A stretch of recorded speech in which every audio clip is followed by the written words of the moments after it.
45c. Rich Men with Inexhaustible Resources. 1. Jotika, the Rich Householder. This story is based on the commentary to DHP 416. His past existence as a sugarcane planter.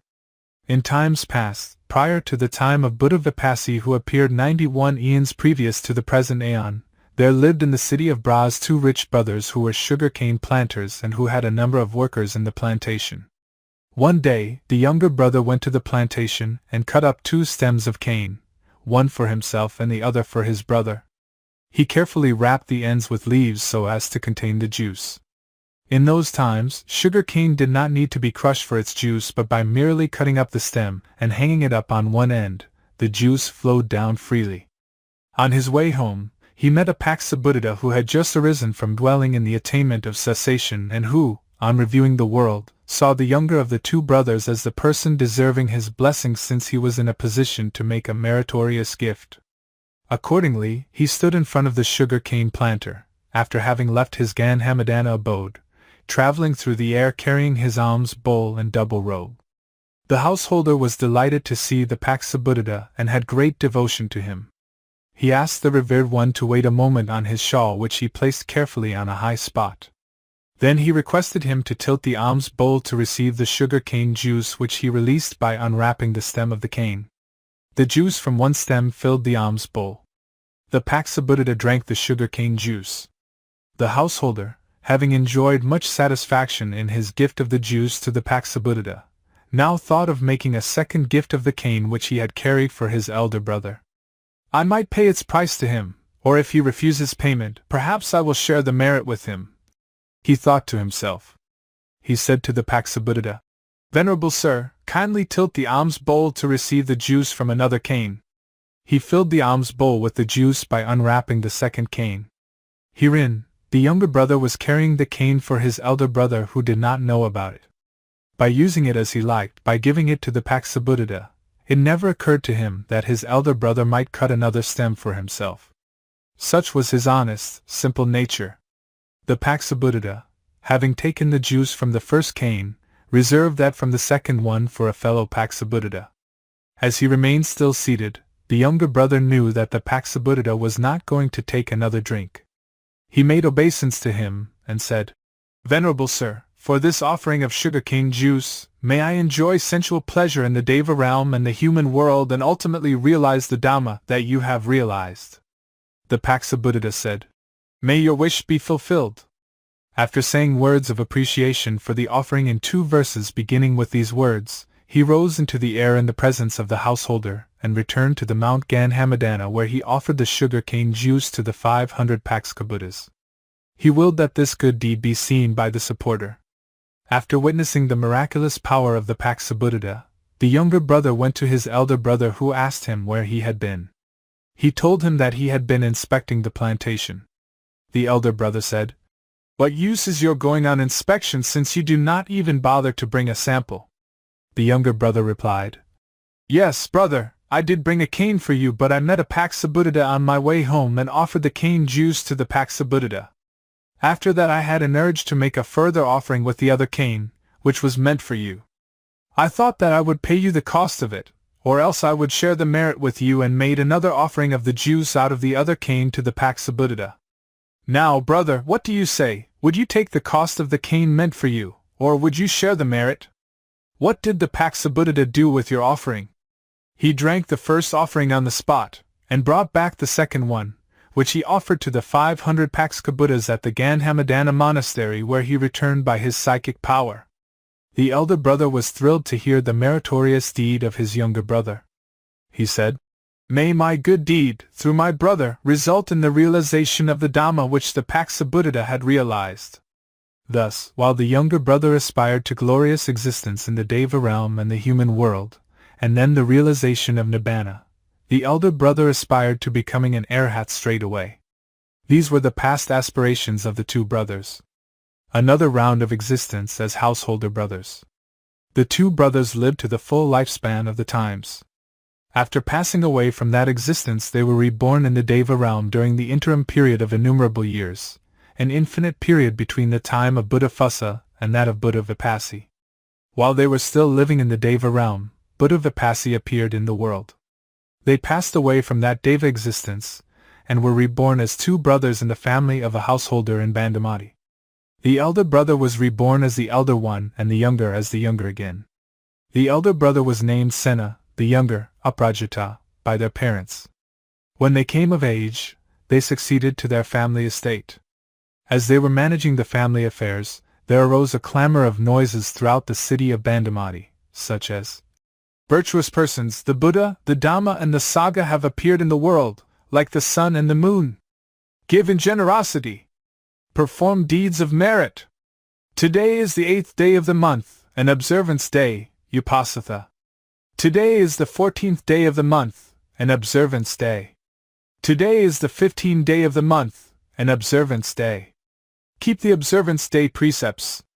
Listen to the expositions of the Dhamma." These exhortations were ringing through the city on the appropriate days.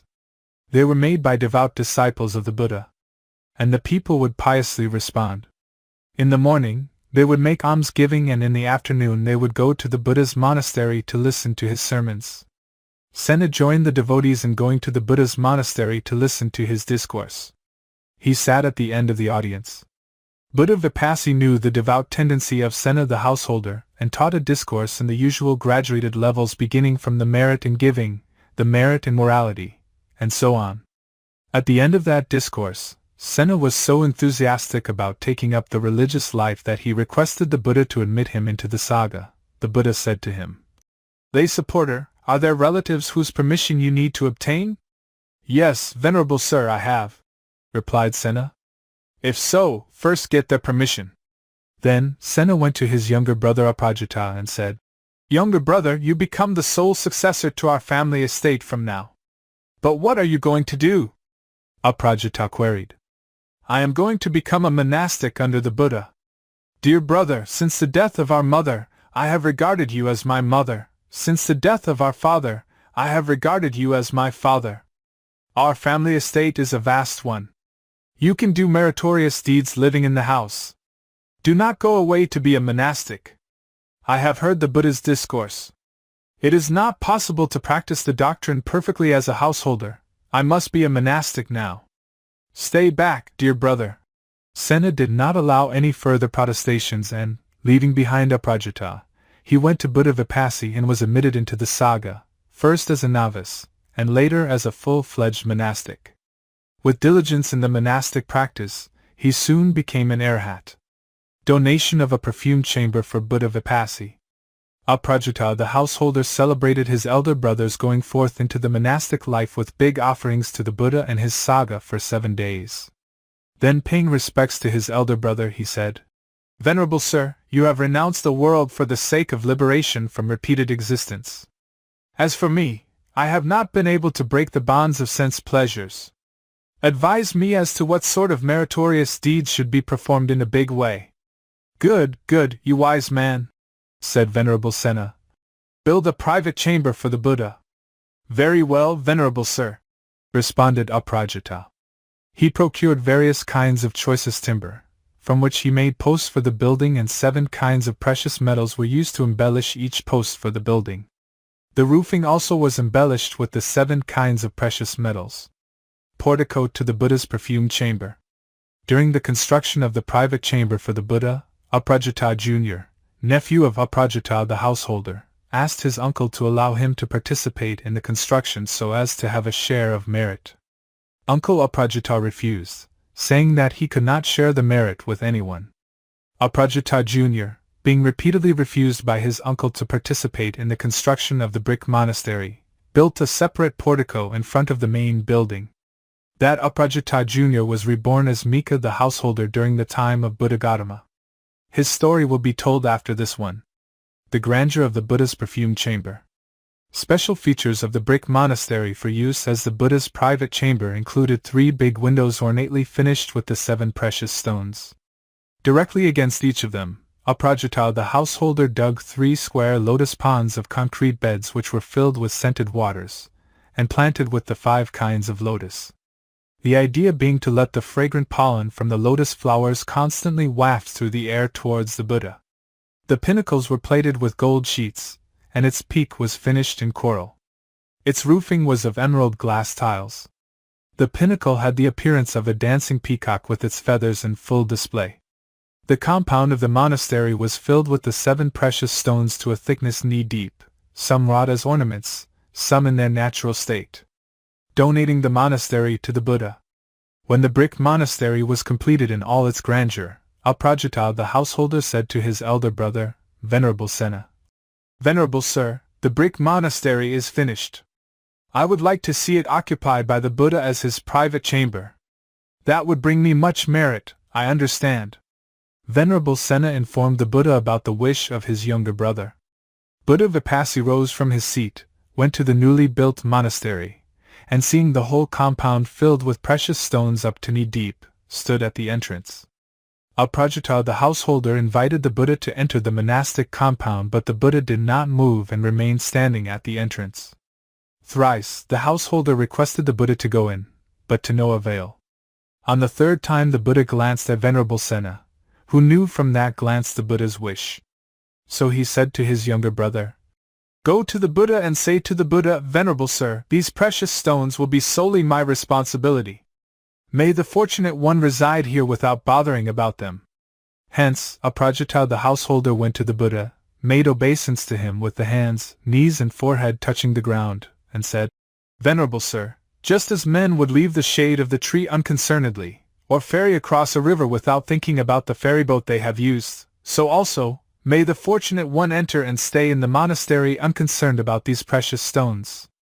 The Buddha refused to enter the monastic compound because of the precious stones. The Buddha's monastery was open door to all visitors, coming in the mornings as well as in the afternoon. The Buddha could not keep watch and ward over the precious stones. Hence the Buddha considered, if visitors take them away and the householder Aprajita might put the blame on me for the loss, he would be incurring grave consequences leading to the 4 lower worlds, Apaya. These considerations made the Buddha refuse to enter. When Aprajita made it clear that precious stones should not bother the Buddha for they were the sole responsibility of the supporter Aprajita only, the Buddha agreed and entered the monastery. The supporter placed some watchmen at the monastic compound with the words, "Men, if visitors were to collect these precious stones inside pockets or baskets, or sacks, you must prevent them from doing so, but if they were to grab them in their hands only, let them do so." Aprajita let every household in the city know that he had strewn about precious jewels up to knee-deep inside the monastic compound of the Buddha's perfumed chamber, and invited all and sundry who had listened to the Buddha's discourse to take them. The poor were expected to take 2 fistfuls while the rich should take only 1 fistful. The householder's idea was to give incentive to those who had no natural inclination to go to the Buddha's monastery and attend the sermons, and thus help them towards emancipation. He had also the goodwill to extend his gift to the naturally inclined devotees. The people abided by the supporter's stipulation about the gifts at the Buddha's monastery, the poor enjoying 2 fistfuls of the treasures, the rich only 1 fistful. When the precious stones were exhausted, a second round up to knee-deep were strewn about. And when the second was exhausted, the 3rd round followed. An important event then occurred. Aprajita had a strong idea. He wanted visitors to the Buddha to take delight in watching the golden radiance emitted by the Buddha, side by side with the glow emitted by a ruby of priceless quality, of the size of a bitter cucumber which he had placed at the Buddha's feet. The people enjoyed the wondrous sight of the 2 kinds of radiance as desired by the householder. The ruby is stolen by a Brahmin. One day, a Brahmin, who was a non-believer in the Buddha, went before the Buddha with the intention of stealing the ruby. From the time he went close to the Buddha, past the audience, Aprajita had an inkling of the Brahmin's evil intent. How good it would be if this Brahmin would not snatch away my ruby, he thought to himself. The Brahmin pretended to make obeisance to the Buddha, stretching out his hands towards the Buddha's feet, and suddenly snatched the ruby, hid it in the fold of his lower garment, and left. Aprajita, the supporter of the great monastery, could not stand the brazenness of the Brahmin. When the Buddha had ended his discourse, he approached him and said, "Venerable sir, I had strewn the monastic compound with precious stones up to knee-deep 3 times, and had no grudge against those people who took them away. In fact, I was pleased with my own gift-making. But today I had forebodings about the Brahmin's visit to the Fortunate One, and I had wished that he would not steal the ruby. My foreboding has been proved correct. I cannot keep my mind calm and clear. Aprajita's aspiration. Buddha Vipassi said to Aprajita, lay supporter, it is possible for one to prevent pilferage of one's property, is it not? Catching the meaning of the Buddha's broad hint, the householder made obeisance to the Buddha and made his aspiration in these terms. Venerable Sir, from today onwards, let no one, be they 100 kings or robbers, be able to rob me, or in any way dispossess me of any of my property, be it as trifling as a strand of thread. Let no fire burn my property. Let no flood wash away my property. And the Buddha said, may all your wishes be fulfilled. Aprajita held great celebrations to mark the donation of the grand monastery. For 9 whole months he offered food to 6,800,000 monastics at the monastery. On the day of libation, he donated a set of 3 robes to each of the monastics. The junior-most monastic received, on that occasion, robe material worth 100,000. His last existence as Jotika the householder.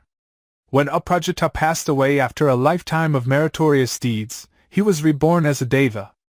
And for 91 eons he was never reborn in the 4 lower worlds.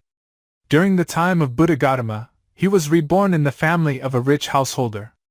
After 9.5 months of conception in his mother's womb, on the day he was born, all weaponry in Rajagaha blazed like flames, and all jewelry worn on the person of the citizens gleamed like the glow of the sun, so that the whole city was glowing. The householder, who was the father of the boy, went to see the king. King Bimbisara asked him, householder, today all weaponry are blazing and the whole city is glowing. Do you know what has caused this? Yes, I do, great king, replied the householder. What is it? A new royal servant of your majesty was born in my house.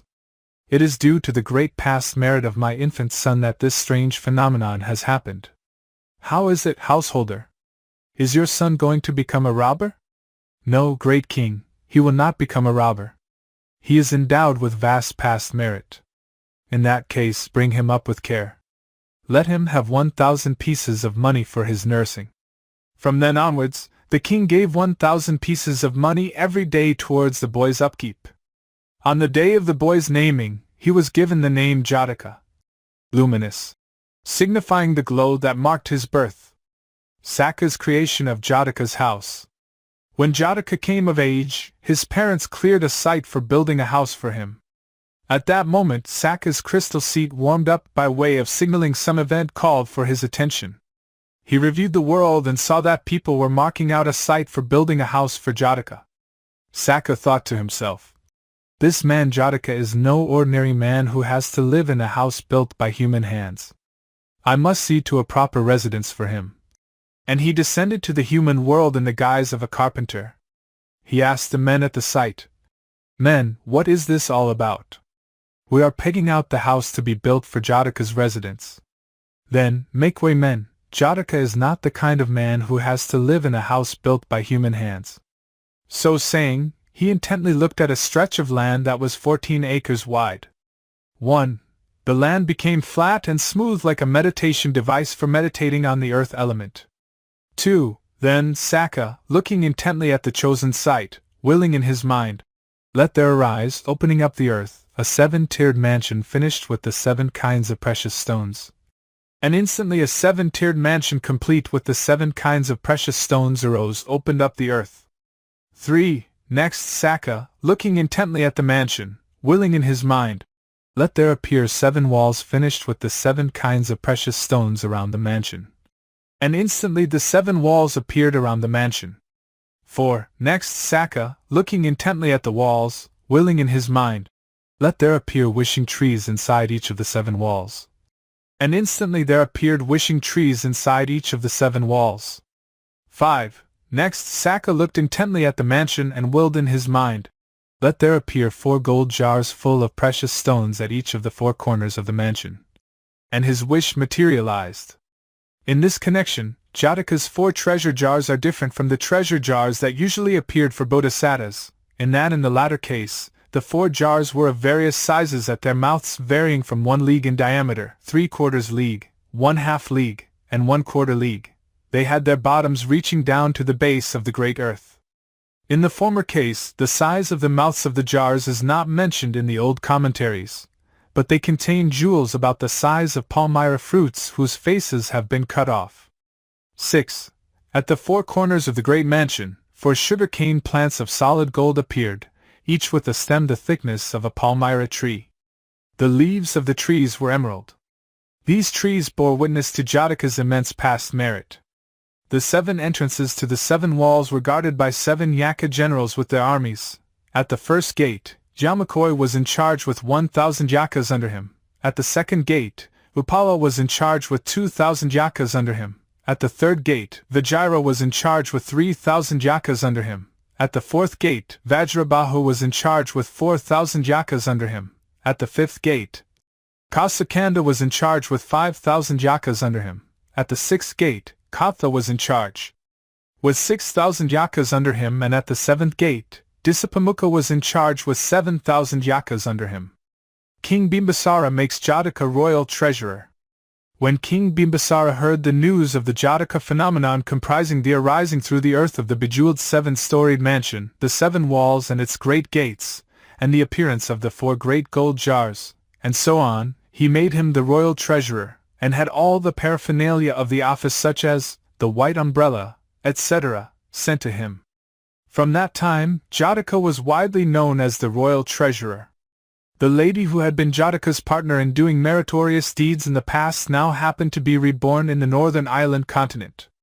The Devas took the lady, named Sakalakai, from her native island continent and installed her in Jatika's 7-storied mansion. She brought with her a small measure of rice and 3 crystals with heat potential in them. This quantity of rice and the 3 stones provided all the cooked food throughout their lives. The small vessel that contained the original rice could hold any quantity of fresh rice, even as much as 100 cartloads of them could be poured into it. When the rice was to be cooked, it was put into a cooking pot and placed on the 3 crystals, which served as a fireplace and which glowed with heat until the rice became properly cooked, and then the glow faded out. When curries and other dishes were cooked, the 3 crystals worked for the same purpose. Thus the Jatika couple never had the use of fire for cooking. For lighting as well, they never used fire because they had emerald and rubies that glowed and gave sufficient light. The great opulence of Jatika became well known throughout the whole of Jambudvipa, and people thronged to his mansion to admire it. Some came from afar using carts and other vehicles. Jatika entertained them to the special quality rice that grew only in the northern island continent, which was cooked on the 3 crystals. He also asked his visitors to take away whatever they fancied at the wishing trees. Further, he would ask them to take away gold, silver and jewels from the gold jar whose mouth was 1/4 of a league wide.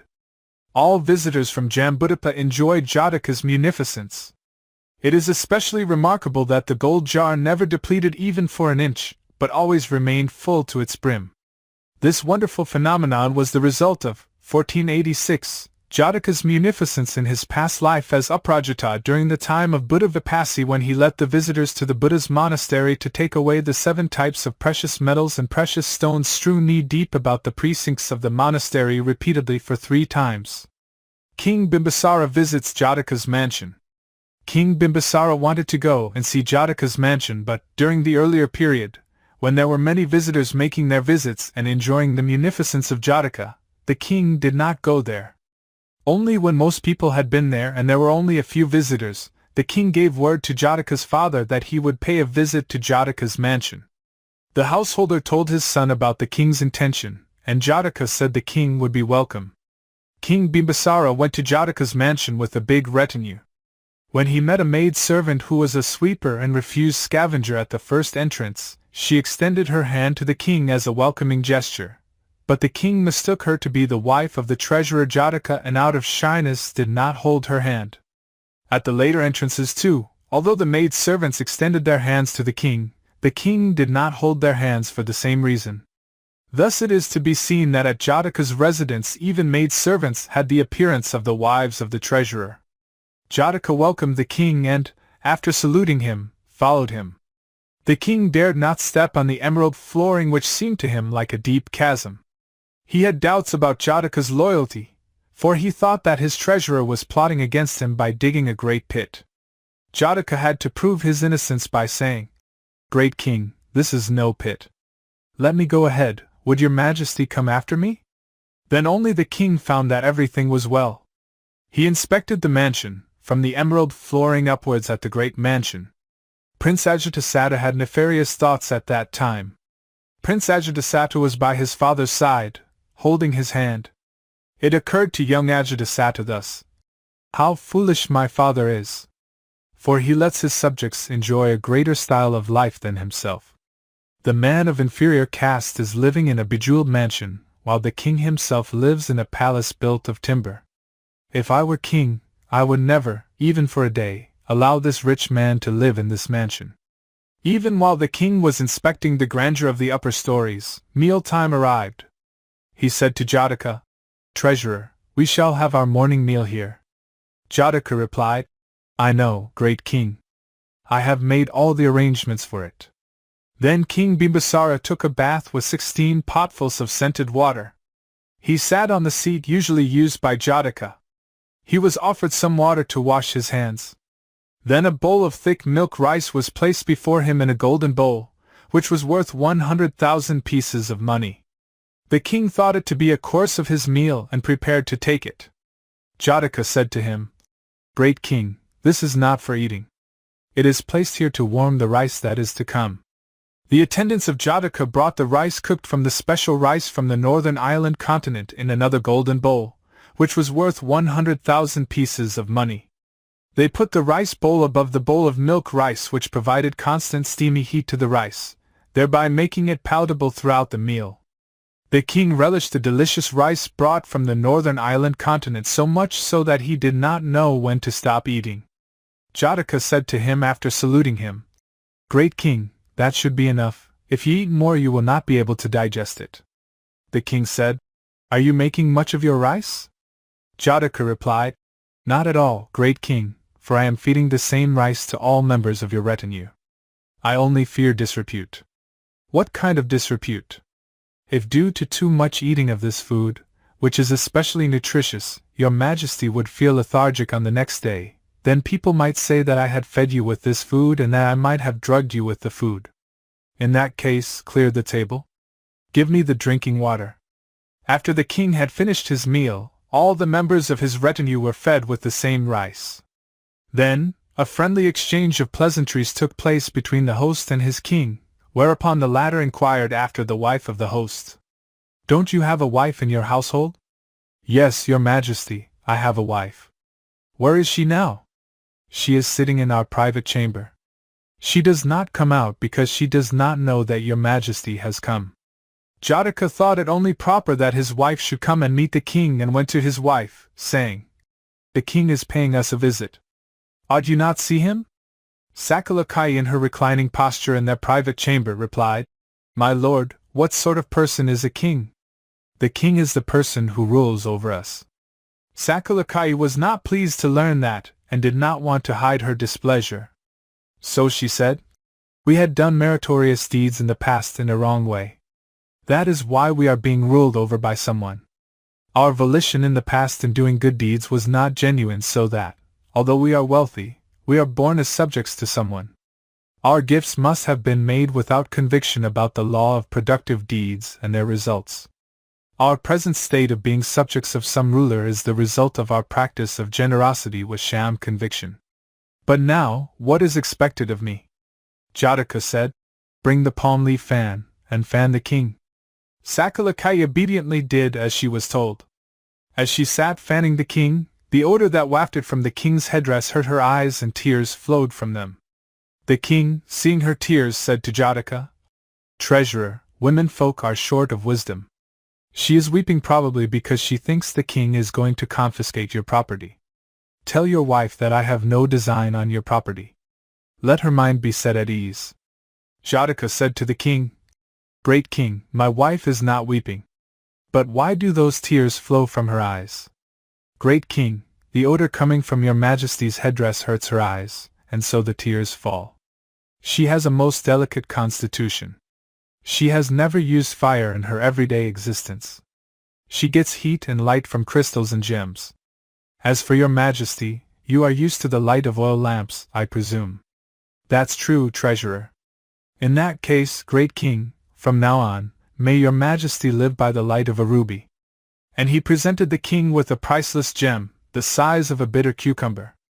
King Bimbisara studied Jatika's mansion closely and, uttering his sincere comment, "Great indeed is Jatika's wealth," he departed. Jatika's spiritual urgency and awakening. Later on, Prince Ajatasattu, under the evil influence of Devdatta, imprisoned his own father, King Bimbisara, and made him unable to walk inside his cell by cutting open the soles of his feet and exposing the wounds to burning charcoals, and starving him to death. This he did to usurp the throne. No sooner had he ascended the throne, than he took his big army to confiscate Jatika's mansion by force. But as his army came in front of the jeweled wall, the reflection of his own forces on the wall looked as if the guards of Jatika were about to attack him, and he dared not go near the wall. Jatika was keeping the observance day, Upasatha, at that time. He had finished his meal early in the morning and gone to the Buddha's monastery where he listened to the Buddha's discourse. Thus, while Ajatasattu was burning with greed, Jatika was enjoying the serenity of the Buddha's company. The moral of this is, just as foolish ones, ruffians blinded by inordinate greed, fret and fume and torment themselves, while the wise ones, cherishing the Dhamma, find mental happiness and physical ease. When King Ajatasattu's army approached the first wall of Jatika's mansion, Yamako, the guardian deva of the gate, raised a fierce alarm. "Now, where will you escape?" and routed the king's army, which fled in confusion in every direction. Ajatasattu ran towards the Buddha's monastery in a haphazard manner. When Jatika saw the king, he rose and went to him and asked, "Great king, what's up?" The king said furiously, "You detailed your men to fight me while you come here and pretend to be attending to the Buddha's discourse. How is that?" "Great king, did you go to my place to confiscate it by force?" inquired Jatika. "Yes, I did," said the king angrily. Jatika coolly said to him, "Great king, not to speak of yourself alone, 1,000 monarchs will find it impossible to take my mansion by force without my consent. Are you going to be king?" He felt greatly insulted by Jatika's remarks. But Jatika replied coolly, "No, no, great king. No one can take any of my property, not even a strand of thread, without my consent. And that includes kings. I am the king. I can take whatever you possess whether you consent or not. In that case, great king, here are 20 rings around my fingers. I do not give them to you. Now try and take them." King Ajatasattu was a man of great physical prowess. He could leap up, while sitting, to a height of 18 cubits, and while standing, up to a height of 80 cubits.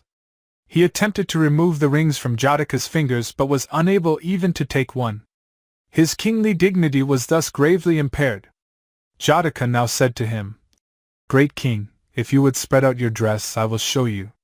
And he straightened his fingers towards the king's dress, which was spread in front of him, and all the 20 rings readily dropped onto it. He said, "Great king, you have seen for yourself that your majesty cannot confiscate my property against my wish." He was greatly edified by the encounter with the king. A sense of spiritual urgency arose in him, and he said to the king, "May your majesty allow me to become a monastic." The king thought that if he renounced his home life and became a monastic, his great mansion would easily fall into his hands, so he allowed the request promptly. Jatika was admitted into the Sangha at the feet of the Buddha. Not long afterwards, with due diligence, he became an arhat and became known as Venerable Jatika. At the instant of his attaining awakening, his great mansion and other items of wealth suddenly disappeared. His wife Kāḷavajīya was sent back by the Deva to her native place, the northern island continent. One day, some monastics asked Venerable Jatika, "Friend, do you have attachment to the great mansion and Kāḷavajīya?" Venerable Jatika replied, "No, friend, I do not have any attachment." The monastics went to the Buddha and said, "Venerable Sir, Venerable Jatika falsely claims awakening." Then the Buddha said, "Monastics, it is true that there is no attachment to the great mansion and his wife in the mental state of Venerable Jatika, who is an arhat. Further, the Buddha spoke this verse, DHP 416. He who in this world has given up craving that arises at the six sense doors and has renounced the home life to become a monastic, who has exhausted craving for existence, and made an end of all forms of existence, him I call a Brahmin. By the end of this discourse, a large multitude of people attained path knowledge at the various levels.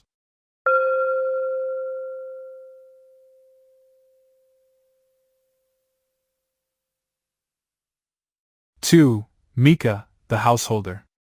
Aspiration in the past. The future Mika was a nephew of Aprajita the householder, who lived in the days of Buddha Vipassi, 91 eons previous to the present aeon. His name also was Aprajita. His uncle Aprajita started construction of a brick monastery as a private chamber for the Buddha. Then, Aprajita Jr. went to his uncle Aprajita and asked that he be allowed to be co-builder of the monastery. The uncle would not accept the idea, for he did not want to share the merit with anyone. Aprajita Jr. then thought of building a portico in front of his uncle's main building. He put up the portico with timber. The posts for the building were each finished in silver, in gold, in rubies, and in the 7 kinds of precious stones. Likewise, the beams, rafters, roof trusses, purlin, trellis work, door leaves and roofing tiles were finished in gold and silver and precious stones. He planned the portico to be used by the Buddha. On the top of the portico were pinnacles made with gold sheet roofing and coral. 1. The center portico was occupied by an assembly hall with a raised platform for the Buddha which had a floor frame and legs of solid gold. 2. The base of the legs were sculpted in the form of golden goats, Mika. 3. The leg rest had, at its base, a pair of golden goats. 4. And there were also 6 golden goats placed around the assembly hall. 5. The flooring for the seating of the orator was woven with cotton thread at the base, golden thread in the middle, and finished with beads of pearl. 6. The back of the orator's seat was of solid sandalwood. When the construction of the portico and all the appointments in it were finished to the satisfaction of the supporter Aprajita Jr., a 4-month-long ceremony, marking the donation was held, where the Buddha and 6,800,000 monastics were offered alms food. On the last day, sets of 3 robes were donated to the Sangha. Even the junior-most monastic received robes worth 100,000 pieces of money. Rich man of Bras. Having performed those meritorious deeds during the time of Buddha Vipassi, the future Mika was reborn in the present aeon as a rich man's son in Bras. He succeeded to his father's estate as the rich man of inexhaustible resources. One day, as he was going before the king at his audience, he discoursed on astronomical readings with the king's chief counselor. He asked the Brahmin chaplain, "How is it, teacher? Have you been studying the planets recently?" "Of course I have. What other pursuit do I have than a constant study of the planets? If so, what do the planets presage about the general populace?" "Some catastrophe is going to happen." "What sort of catastrophe?" "There will be famine." "When is it going to happen?" 3 years hence." The rich man of inexhaustible resources then expanded his cultivation. He invested all his wealth in rice grains which he stored in 1,250 storehouses. The excess of his collection of rice was put into big jars, and then the excess was buried in the ground. The last portion of the excess was mixed with mud which was plastered onto the walls of his house. When the famine broke out as predicted by the counselor, the rich man's household subsisted for some time on the hoarded grains of rice. When the granaries and the storage in big jars were exhausted, the rich man was perforce to send away his servants to go into the forest at the end of the mountains and find things to eat for their survival, until such time as things became normal, in which case, they might or might not choose to come back to him as they wished. They waited and after 7 days, depending on their master, were obliged to leave. There was only one servant, named Pua, who personally attended on the members of the rich man's family, comprising the rich man and his wife, their son, and their daughter-in-law. The 5 members of the household next subsisted on the rice grains which were buried in the ground. When that store was used up, they scraped off the mud plastered in the walls of the house, salvaged a few grains from it, and managed to survive. But the famine raged on. At last, the only source of seed grain was extracted from the base of the walls where the mud plaster held a few precious grains. The mud yielded half a measure of rice grain, from which, when the husks were pounded off, a quarter measure of edible grains were obtained. Being afraid of robbers who might loot whatever edibles were available at their house, the family prudently hid the last meager store of grains in the ground, carefully shut up in a small pot. One day the rich man, who had come home from attending on the king, said to his wife, "Dear wife, I feel hungry. Is there anything to eat?" The wife did not say, "No," but answered, "My lord, we have a quarter measure of rice grain, it is the last we have." "Where is it?" "I have hidden it in the ground for fear of thieves." "If so, cook that little rice." "My lord, if I were to cook it into rice it would provide us a meal. If I were to make gruel, it would provide us with 2 meals. What shall I do with it?" "Dear wife, this is our only and last source of food. Let us eat to the full and face death. Cook it into rice." The rich man's wife obediently cooked the rice, and making 5 portions of the cooked rice, placed one in front of her husband. At that moment, Apaksabuddha, who had just risen from dwelling in the attainment of cessation at the Mount Ganhamadana, reviewed the world with his divine power of sight, and saw that the southern island continent of Jambudvipa was reeling under a grave and prolonged famine. An Arhat, or Apaksabuddha in this case, does not feel hunger during the 7-day dwelling in the attainment of cessation. On rising from that state, the pangs of hunger are felt inside the stomach. So the Apaksabuddha reviews the world, as is the natural thing, for a prospect of getting alms food. A supporter of some gift to Apaksabuddha at that time is usually rewarded by his or her own merit on that day. If he were to wish for the post of commander-in-chief, he would get it. The Apaksabuddha knew that a rich man of Braz had a quarter measure of rice grain which had been cooked to provide a meal for 5 persons. He also knew that the 5 persons in the rich man's household had sufficient conviction in the law of productive deeds, to offer him the cooked rice. So he took his alms bowl and double robe and stood at the rich man's door. The rich man was intensely pleased to see the Apaksabuddha who had come to his door for alms food. He thought to himself, "In the past I failed to make offering to alms seekers, as the result of which I am falling under this catastrophe. If I were to eat my portion of rice I would live for 1 day. If I were to offer it to this the Venerable One, it would lead to my welfare for millions of eons." Thinking thus, he had the rice vessel in front of him withdrawn, and approaching the Apaksabuddha, paid respects to him with the hands, knees and forehead touching the ground and invited him to the house. After showing him the seat, he washed the Apaksabuddha's feet, and wiped off the water. Then, letting the Apaksabuddha sit on a raised platform with golden legs, he put his rice into the Apaksabuddha's alms bowl. The Apaksabuddha closed the lid of his alms bowl when the supporter's vessel was left with half of its contents. But the supporter said, "Venerable sir, this rice is just 1/5 of a quarter measure of rice grain, and can serve as only 1 meal for 1 person. It cannot be 1491 divided into 2 for 2 persons. Do not consider my welfare for this present world, but consider my welfare in the hereafter. I wish to offer the whole to your reverence." Then he aspired thus: "Venerable sir, may I never, in my faring in Sasra, meet with famine like this again. From now on, may I be the provider of food and seed grains to all the population of Jambudvipa. May I be free from manual labor to earn my bread. May I have 1,250 storehouses for storing rice grain, in which superior red rice grains falling from the sky get filled up the moment I look up skyward as I sit there with my head washed. In all my future existences, may I have my present wife as my wife, my present son as my son, my present daughter-in-law as my daughter-in-law, and my present servant as my servant." The conviction of others in the householder. The wife of a rich man thought to herself, "I cannot eat while my husband starves," and offered her share of the rice to the Apaksabuddha. She made her wish thus: "Venerable sir, may I never, in my faring in Sasra, meet with starvation.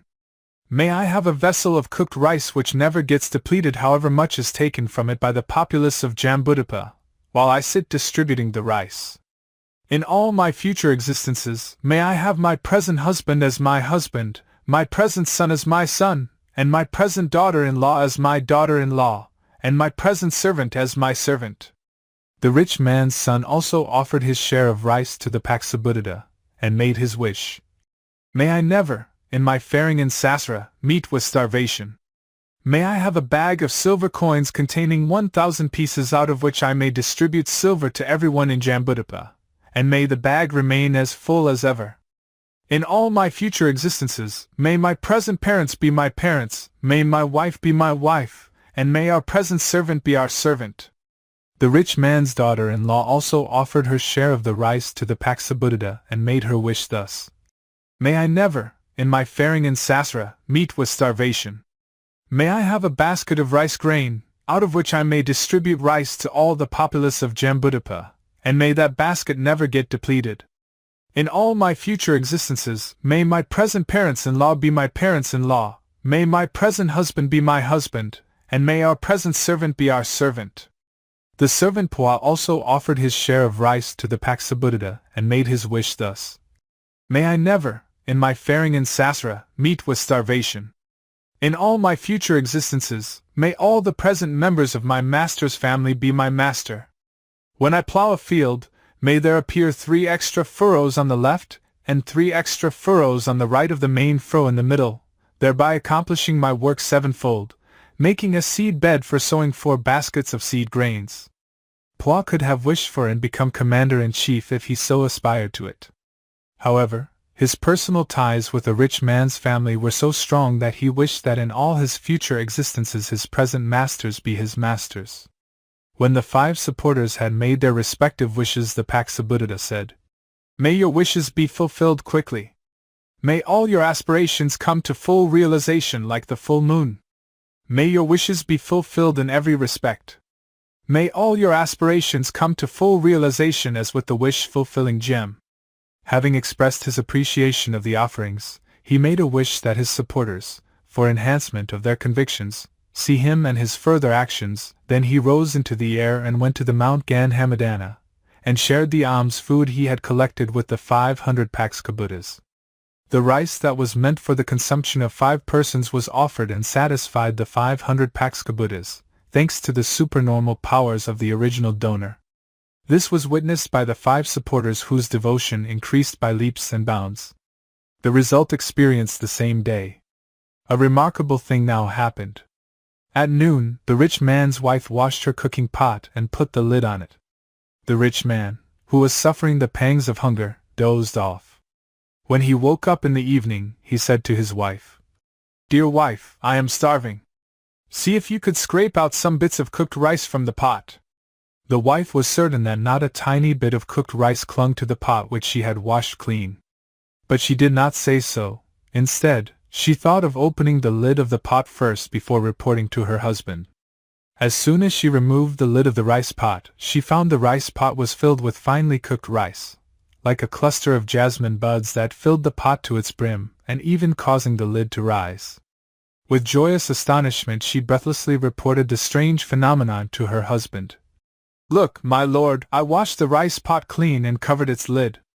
But now it is brimful with cooked rice, like a cluster of jasmine buds. Meritorious deeds are indeed worthwhile doing.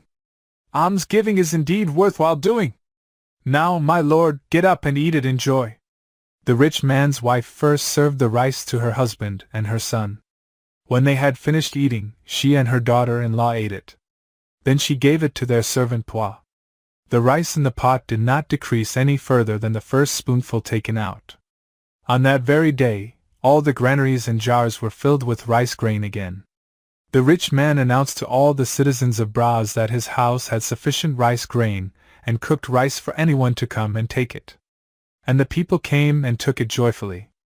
The populace of Jambudapa were saved from famine on account of the rich man. His last existence as Mika the rich man.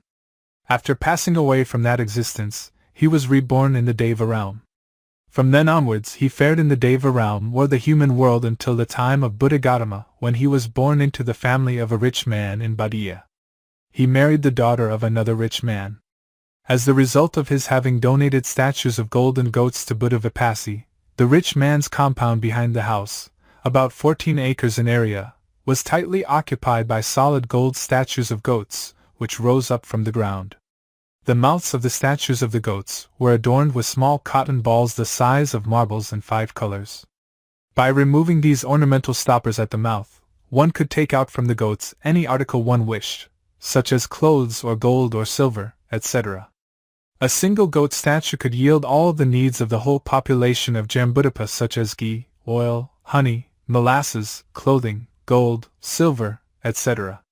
As possessor of these miraculous goat statues, the rich man came to be called Mika, signifying that he was the owner of the golden goat, Mika. Their son was the sun in their previous existence. That son was Dhananjaya, who became the father of Visakha.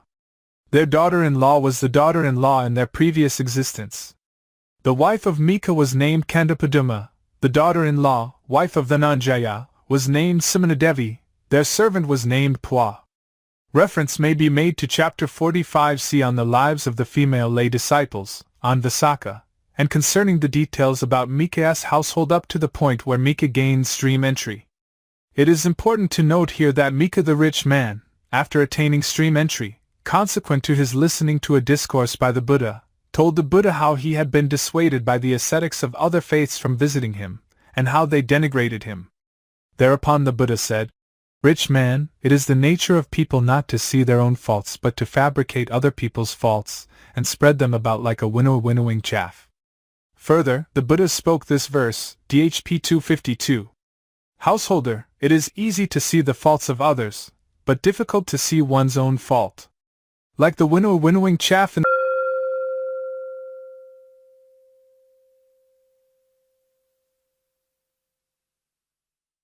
3. Jatila, the treasurer. This story is also told in the commentary to DHP 416. Aspiration in the past. The future Jatila was a goldsmith during the time of Buddha Kassapa. After the passing away of the Buddha, when a shrine to store the relics of the Buddha was being built, an arhat, who went to supervise the construction, asked the workers, "Men, why is the northern entrance not complete?" And the men replied, "Venerable sir, there is a lack of gold to complete it. I will go to the town to find supporters to give gold. Meantime, you will do your work sincerely." The arhat then went about the town and called for supporters of gold, making them realize that their contributions were needed to complete the northern entrance to the big shrine they were building. When he visited the house of the goldsmith, it so happened that the man was having a quarrel with his wife. The arhat said to the goldsmith, "Lay supporter, the big shrine that you have undertaken to build cannot be completed at its northern entrance due to a shortage of gold.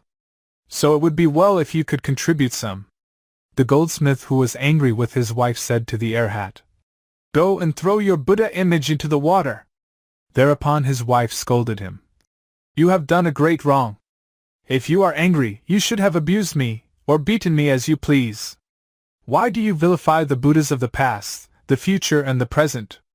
The goldsmith saw his mistake, and suddenly a spiritual urgency, savega, having arisen in him, he apologized to the arhat. "Venerable sir, pardon me my fault." The arhat said, "You have not wronged me in any way. You have wronged the Buddha. So you ought to make restitution in front of the Buddha." "How should I do that, venerable sir?" "Make 3 flower vessels of gold, enshrine them in the relic chamber of the great shrine, wet your clothes and your hair, and atone for your mistake."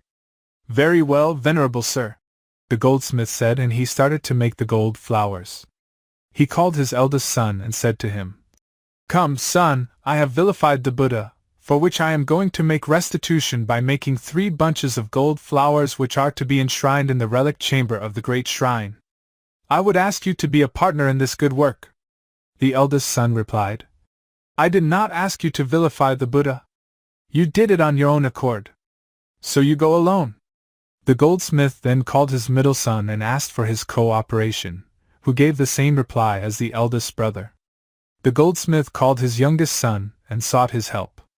The youngest son said, "Whatever business there is to be discharged by you, it is my duty to help." And so he helped his father in making the gold flowers.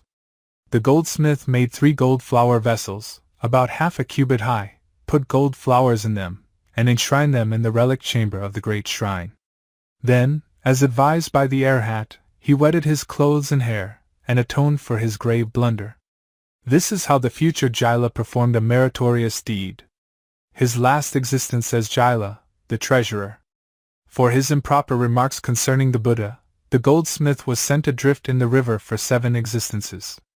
In his last existence, during the time of Buddha Gautama, he was reborn to the daughter of a rich man in Braj under strange circumstances. The rich man's daughter was extremely beautiful when she was about 15 or 16 years old, so her parents put her on the 7th floor of their house with a governess. They lived there alone in the private chamber. One day, as the girl was looking out through the window, a Vidyadhara with supernormal power traveling through the air happened to see her. He was deeply enamored of her, and came in through the window. The two fell in love with each other. She became pregnant by the man, and her governess asked her how she became pregnant. She confided in her about her secret affair but forbade her to tell it to anyone. The governess dared not disclose the secret to anyone. On the 10th month of pregnancy, the child, a boy, was born. The young mother had the baby put inside an earthen pot, had its lid covered, and placing garlands and bunches of flowers over it, she ordered the governess to carry it on her head and send it adrift on the river Ganges. If anybody were to inquire about her action, the governess was to say that she was making a sacrificial offering for her mistress. This scheme was carried out successfully. At that time, 2 ladies, who were bathing downstream, noticed the earthen pot floating down. One of them said, "That pot belongs to me." The other said, "The contents of that pot belong to me." So, they took the pot from the water, placed it on dry ground and opened it. On finding a baby in it, the first lady, who said the pot belonged to her, claimed the child as hers. The second lady, who said the contents of the pot belonged to her, also claimed the child as hers. They brought the dispute to the court of justice, which was at a loss to give a judgment. They referred it to the king, who decided that the child belonged to the second lady. The lady who won the claim over the child was a female lay supporter who was a close attendant of Venerable Mahakāḷavajīya. She brought up the child with the intention of sending him to Venerable Mahakāḷavajīya, to be admitted as a novice. Since the child at birth was not bathed, his hair was tangled with dried dirty matter from his mother's womb, and on that account, he was given the name Jatila, meaning knotted hair. When Jatila was a toddler, Venerable Mahakāḷavajīya went to the lady's house for alms food. She offered alms food to Venerable Mahakāḷavajīya, who saw the boy and asked her, "Female lay supporter, does this boy belong to you?" And she replied, "Yes, Venerable Sir. I intend to send him to your reverence to be admitted into the order. May your reverence admit him as a novice." Venerable Mahakāḷavajīya said, "Very well," and took the boy with him. He reviewed the fortunes of the boy and saw by his super knowledge that the boy had great past merit and was destined to enjoy a high status in life. And considering his tender age, he thought that the boy was too young for admission into the order and his faculties were not mature enough. So he took the boy to the house of a lay supporter in Tākasila. The lay supporter of Tākasila, after paying respects to Venerable Mahakāḷavajīya, asked him, "Venerable Sir, does this boy belong to you?" And Venerable Mahakāḷavajīya answered, "Yes, lay supporter. He will become a monastic. But he is still too young. Let him stay under your care." The lay supporter said, "Very well, Venerable Sir." And he adopted the boy as his son. The lay supporter of Tākasila was a merchant. It so happened that he had a considerable quantity of merchandise which for 12 years he found no buyers. One day, as he was going on a journey, he entrusted this unsold merchandise to the boy, to be sold at certain prices. On the day when Jatila was in charge of the shop, the guardian spirits of the town exercised their power over the townsfolk, directing them to Jatila's shop for whatever needs they had, even as trifling as condiments. He was able to sell the unsellable merchandise in a single day. When the merchant returned home and saw none of his unsellable goods, he asked the boy, "Son, have you destroyed all those goods?" Jatila replied, "No, I did not destroy them. I have sold them at the prices you stated. Here are the 1495 accounts, and here is the money." His adoptive father was highly pleased. "This boy has the making of a successful man. He is an invaluable asset of a man," thus reflected the merchant. Accordingly, he married his grown-up daughter to Jatila. Then, he had a big house built for the couple. When the construction of the house was completed, he presented it to the couple for their residence. Jatila, Lord of the Golden Hill. When Jatila took occupancy of his house, as soon as he put his foot at the threshold of the house, a golden hill 80 cubits high suddenly appeared through the earth at the back of the house. On learning the news of Jatila's immense fortune, the king conferred on him the position of royal treasurer, sending him the white umbrella and the paraphernalia of the treasurer's office. From then onwards he was known as Jatila, the treasurer. Jatila had 3 sons. When they had grown to adulthood, he had a desire to become a monastic. But he also had the duty to the king as treasurer. If there were to exist in Jambudvipa another rich man who was equal in wealth to him, he might be released by the king so that he could join the saga. Otherwise, he had no chance to become a monastic. So he had a gold brick, a gold goad and a pair of gold slippers made, which he entrusted to his men, saying, "My men, go around Jambudvipa taking these articles with you and inquire about the existence, or otherwise of a rich man whose wealth is equal to mine." Jatila's men went around the country and reached the town of Badiya, where they met Mika the rich man, who asked them, "Men, what is your business in touring this place?" "We are touring the country to find something," said Jatila's men. Mika, seeing the gold brick, the gold goad and the pair of gold slippers which the visitors were carrying with them, rightly surmised that the men were making inquiries about the wealth of the country. So he said to them, "Men, go and see at the back of my house." Jatila's men saw at the back of Mika's house an area of about 14 acres packed with gold and goat statues of the sizes of a bull, or a horse, or an elephant. Having inspected all those gold statues, they came out of Mika's compound. "Have you found the things you were looking for?" asked Mika, and they said to him, "Yes, rich man, we have." "Then you may go," said Mika. Jatila's men returned to their hometown and reported to their master about the immense wealth of Mika of Badiya. "Rich man, what is your wealth when compared to Mika's?" they said to Jatila, and they gave the details of what they had seen at the backyard of Mika's house. Jatila was happy about the discovery. "We have found one type of rich man. Perhaps another type also exists," he thought to himself. This time he entrusted his men with a piece of velvet, which was worth 100,000 pieces of money, and sent them around in search for another type of rich man. The men went to Rajagaha and stationed themselves at a place not far from Jatika's great mansion. They collected some firewood and were making a fire when they were asked by the people what they were going to do with the fire. They answered, "We have a valuable piece of velvet cloth for sale. We find no one who can afford the price. We are returning to our hometown. This piece of velvet cloth would attract robbers on the way. So we are going to destroy it by burning it." This was, of course, said as a pretense, to probe the mettle of the people. Jotika noticed the men and inquired what was afoot. On being told about the men's tall story, he called them up and asked, "How much is your cloth worth?"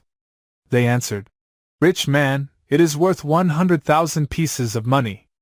Jotika ordered his men to pay the price of 100,000 to the sellers and, entrusting the cloth to them, said, "Men, give it to my maidservant who is scavenging at my gate." The scavenger came to Jotika murmuring in the presence of Jatila's men, "Rich man, how is it? If I am at fault, you could chastise me by beating. But sending such a coarse piece of cloth to me is too much. How could I use it on my person?" Jotika said to her, "My dear girl, I did not send it for wearing. I meant it to be used as your foot rug. You could fold it up under your bed, and when you go to bed you could use it for wiping your feet after washing them in scented water, couldn't you?" "That I could do," said the maidservant.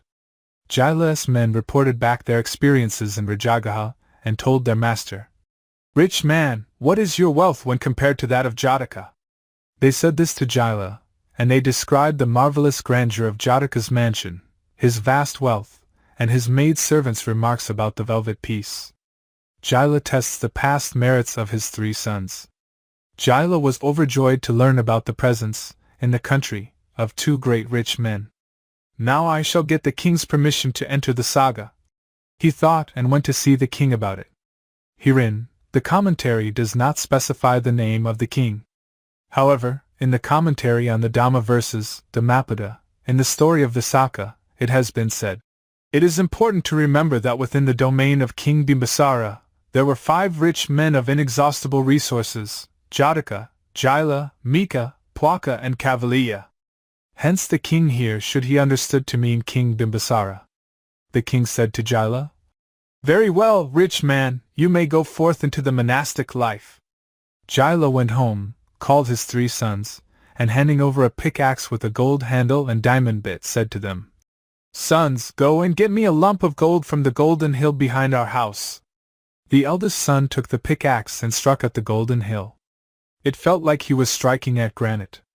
Jatila then took the pickaxe from him and gave it to the middle son to try it, and he met with the same experience. When the 3rd son was given the pickaxe to do the job, he found the golden hill was like mounds of soft clay.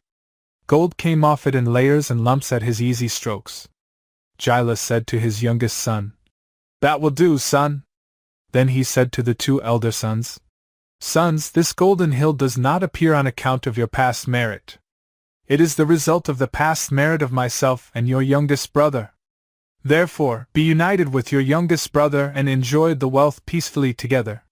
Herein, we should remember the past existence of Jatila as the goldsmith. In that existence, he had angrily said to an arhat, "Go and throw your Buddha image into the water." For that verbal misconduct, he was sent adrift in the river of Sasara for 7 successive existences. At his last existence also he met with the same fate. When the goldsmith was making golden flowers to offer to the Buddha at the shrine, which was built in honor of the deceased Buddha Kassapa, to atone for his verbal misconduct, only his youngest son joined in the effort. As the result of their good deed, the father, Jatila, and his youngest son alone had the benefit of the golden hill that appeared. After admonishing his sons, Jatila the treasurer went to the Buddha and entered the monastic life. With due diligence in monastic practice, he became an arhat in 2 or 3 days. Later on, the Buddha went on his alms round with 500 monastics, and arrived at the house of Jaila's 3 sons. The sons made food offerings to the Buddha and his Sangha for 15 days.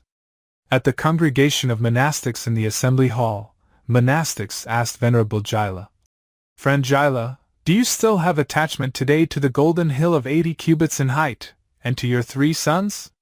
Venerable Jatila, an arhat, replied, "Friend, I have no attachment to the golden hill and my 3 sons." The monastic said, "This Venerable Jatila claims awakening falsely." When the Buddha heard the accusations of these monastics, he said, "Monastics, there is no attachment whatsoever in the mental state of Venerable Jatila to that golden hill and his sons." Further, the Buddha spoke this verse, dhp 416. The one who has given up craving that arises at the 6 sense spheres and has renounced the home life to become a monastic, who has exhausted craving for existence, and made an end of all forms of existence, him I call a Brahmin. By the end of discourse many persons attain path knowledge such as stream entry, Sotapatti Phala.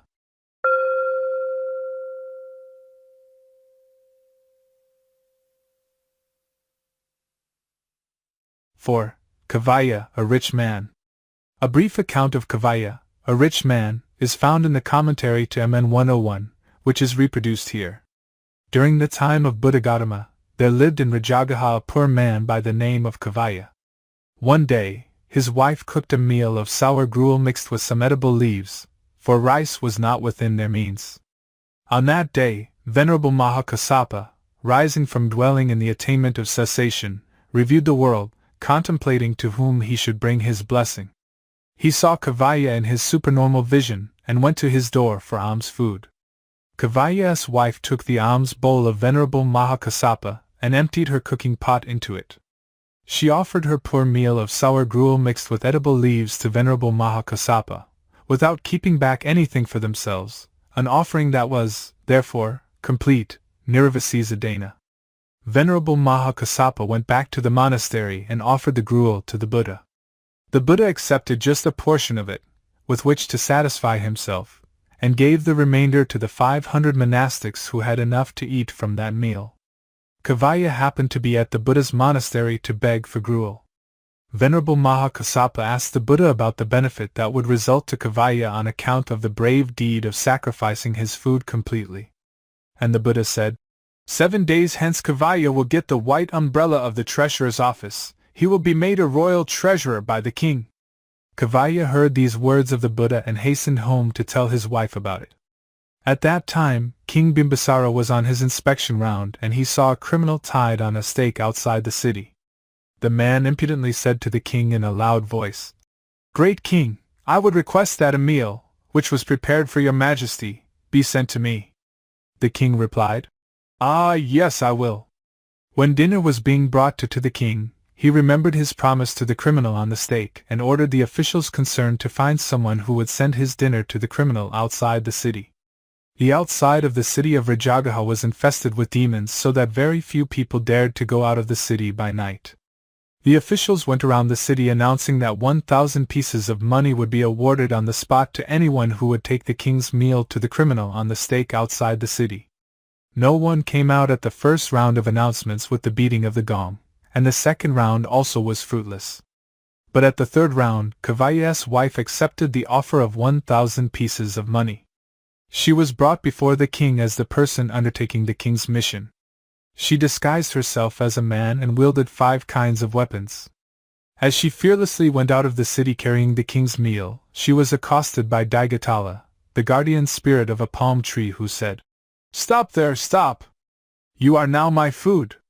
But Kāḷavajīya's wife was not afraid and said, "I am not your food. I am the king's messenger." "Where are you going?" "I am going to the criminal on the stake." "Could you convey a message for me?" "Yes, I could." "If so, cry aloud all along your way this message: Kāḷavajīya, daughter of Samana, the chief of celestial devas, wife of Jatila, has given birth to a son. There are 7 pots full of gold at the root of this palmyra tree. Take them as your fee." The brave woman went her way crying aloud the message: Kāḷavajīya, daughter of Samana, the chief of celestial devas, wife of Jatila, has given birth to a son. Samana, the chief of celestial devas, heard her cry while presiding over a meeting of celestial devas and said to his assistants, "There is a human being bringing happy tidings. Bring her here." And so she was brought before Samana, who thanked her and said, "There are pots full of gold underneath the shade at noon of the big tree. I give them all to you." She went to the criminal on the stake, who had to be fed with her hand.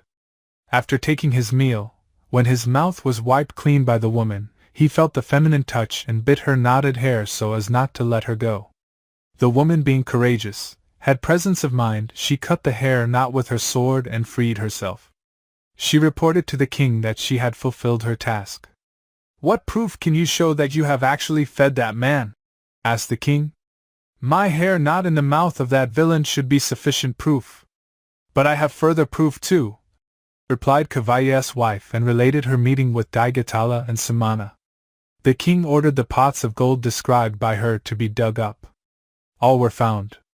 The Kāḷavajīya couple became very rich all at once. "Is there anyone as wealthy as Kāḷavajīya?" inquired the king. The minister said, "There is none, great king."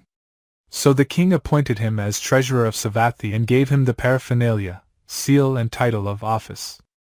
Here ends the great chronicles of the Buddhas. Dated, the 13th waxing day of the first Weizhou, Sha, 1331 Maha Era, 1969 C. Completed at 11 o'clock AMU Visitasur Bhivam Satamanada Monastery, Mingun Hill. Epilogue. 9 Pi verses and their translation. 1-2. On Saturday, the 13th waxing day of July, Sha, 1331 Myanmar Era, 1969 C., the 2513th year of the dispensation, the month when the Alexandrian laurel blooms forth in the forest and the traditional festival of admitting new entrants into the saga is being held throughout the land, at 11 a.m. 3. This work entitled, The Great Chronicles of the Buddhas, the tome that came into being under the sponsorship of the State Dispensation Council as a sequel to the Sixth Buddhist Council, portraying the life story of the Buddhas and especially that of Buddha Gautama from the fulfilling of the perfections to the day-to-day events relating to him, was completed for the edification of the followers of the Buddha who uphold righteousness, a most auspicious achievement indeed. 4. The Buddha, the conqueror of the 5 kinds of death, Mara, endowed with great diligence, who occupied himself by day and by night with the 5 functions of the Buddha, lived for 45 rains retreats, Vassa, after awakening, during which he ferried the multitudes of devas and humans across to the yonder shores of Nibbana by means of the ship of the Eightfold Noble Path. 5. To the Buddha, the conqueror of the 5 kinds of death, I, acclaimed as a great, distinguished venerable who has memorized the 3 Pyakas, who, thanks to past merit, has been fortunate enough to live a life devoted to Buddhist studies since his novicehood, pay homage humbling myself in body, speech and mind, with this tome entitled, The Great Chronicles of the Buddhas, arranged in 45 chapters in respectful memory of the 45 years of the Buddha's noble mission, and exegetically work, embodying erudite judgments on readings in the text and the commentaries. 6.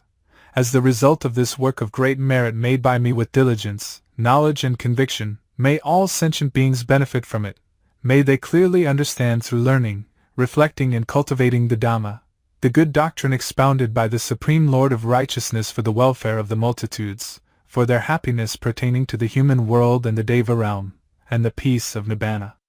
7. May the multitudes, by following the middle way of 8 constituents which is purified by shunning the 2 extremes of self-indulgence and self-mortification, which brings happiness by clearing away the hindrances to path knowledge and its fruition, realize with facility through the 10 stages of insight, the supreme peace of Nibbana that liberates one from craving for all forms of existence, that is free from all sorrow caused by the 5 kinds of loss and grief that gnaws at the hearts of worldlings. 8. May the Buddha's teaching that consists of learning, training and penetration, last for 5,000 years, shining forth like the sun, overriding the corroding influence of sophists or captious contenders. May all beings in the human world, the Deva realm and the Brahma world have firm conviction in, and deep respect for the Dhamma expounded by the Buddha. May the rain god, the benefactor of the human world, bless the earth with his bounteous showers at the proper time, at night, for fields of poor fertility once in 5 days, for fields of medium fertility once in 10 days, and for fields of good fertility once in 15 days. 9. May the rulers of the country give protection to the people like the good kings of yore. May they work for the welfare of the people just as they would for their own children, on the example of those benevolent rulers who extended their loving care to their subjects by upholding the 10 principles of rulership. 1500. Venerable Buddhaghosa, the famous commentator, in his epilogue to the commentary of the Abundance of Meaning, Ahasalini, DSA, an exegesis on the Abhidhamma, and the commentary on the last 5 books of the Abhidhamma, Pankapakara, made his wish in 4 verses beginning with Ya Pada Kusala Tassa. For he who has done wholesome deeds. We have adopted them here, respectfully endorsing his sentiments therein, in verses 6-9 above. In doing so, we are also endorsing the view of the sub-commentator, Venerable Sagarakata Mahasami, author of the charming Essence of Meaning, Sarada Vilasini, wherein it has been said, For one who does not work for the benefit of others, no real benefit accrues to him. This is a statement fit to be proclaimed with one's right arm raised. Such being the words of the wise, may all right-minded persons make a point of directing their efforts towards the good of others and thereby do good to themselves as well. This is the completion of the Great Chronicles of the Buddhas. May I be endowed with the 3 knowledges, Vijja,